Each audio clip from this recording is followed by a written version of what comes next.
Saudi আরবের গুরুত্বপূর্ণ সাইবা তেল ক্ষেত্র লক্ষ্য করে ড্রোন হামলা করা হয়েছে। তবে তেল ক্ষেত্রে পৌঁছানোর আগেই সৌদি নিরাপত্তা বাহিনী ড্রোনগুলো ভূপাতিত করে। সৌদি আরামকোর তথ্য অনুযায়ী তেল ক্ষেত্রটি প্রতিদিন প্রায় 10 লাখ ব্যারেল উৎপাদন সক্ষমতা আছে। এর কয়েক ঘন্টা আগে প্রিন্স সুলতান বিমান ঘাঁটিতে ব্যালিস্টিক মিসাইল হামলা চালায় ইরান। এছাড়া রাজধানী রিয়াদেও ড্রোন হামলার চেষ্টা করা হয়। এসব ঘটনায় 2 জন নিহত হওয়ার খবর পাওয়া গেছে। এর প্রতিক্রিয়ায় ইরানের বিরুদ্ধে কঠোর সতর্ক বার্তা দিয়েছে সৌদি আরব। রিয়াদ বলছে,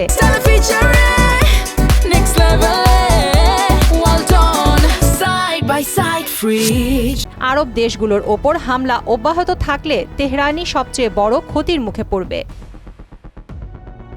এদিকে নিরাপত্তা পরিস্থিতি অবনতির কারণে সৌদি আরবে থাকা মার্কিন সরকারের অপ্রয়োজনীয় কর্মী ও তাদের পরিবারকে দেশ ছাড়ার নির্দেশ দিয়েছে যুক্তরাষ্ট্র। একই সঙ্গে মার্কিন নাগরিকদের সৌদি ভ্রমণের বিষয়টি পুনর্বিবেচনার আহ্বান জানিয়েছে স্টেট ডিপার্টমেন্ট।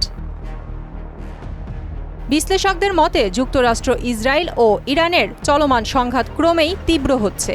এর প্রভাব পড়েছে বিশ্ববাজারেও। তেলের দাম বেড়ে ব্যারেল প্রতি $114 উপরে উঠেছে এবং শেয়ার বাজারেও দেখা দিয়েছে বড় দরপতন। এপ্রিলের আগ পর্যন্ত হরমুজ প্রণালী বন্ধ থাকলে তেলের দাম ব্যারেল প্রতি $150 উঠে নতুন রেকর্ডের সংখ্যাও করা হচ্ছে। It's প্রিয়াঙ্কা নিতু, মোহনা সংবাদ। striking a port facility.